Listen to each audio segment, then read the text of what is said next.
செய்யக்கூடியவராக இருக்கிறார். அவர் தாமே பாடுபட்டு சோதிக்கப்பட்டதுனால சோதிக்கப்படுகிறவர்களுக்கு உதவி செய்ய அவர் வல்லமில்லவராக இருக்கிற இவர் சோதிக்கப்படுறான். சோதிக்கப்படும் பொழுது விசுவாசத்தை விட்டு விலகாதபடிக்கு உறுதியாக நின்றதுனால கர்த்தர் ஆபிரகாமுக்கு உதவி செய்து அந்த இடத்துல ஒரு ஆட்டை கொடுத்து தகன பலியிடும்படியாக அவனுக்கு அந்த இடத்துல ஒரு உதவிகளை கொடுத்தார். ஹல்லேலூயா. இந்த நாள்ல கூட உறுதியாக கர்த்தரை பற்றி கொள்ளுங்க, விசுவாசத்துல உறுதியாக நிலைத்திருங்க.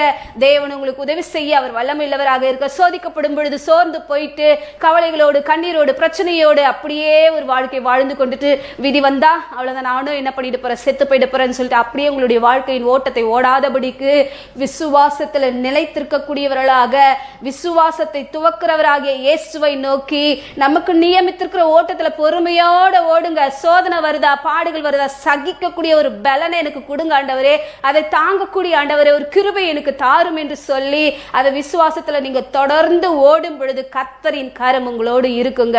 கர்த்தர் உங்களை வழி நடத்தக்கூடியவராக இருக்கிறார். இந்த ஆபிரகாமுடைய விசுவாசம் சோதிக்கப்பட்ட பின்பு அவன் விசுவாசிகளுக்கு தகப்பனாக மாறினான். அவனுடைய விசுவாசம்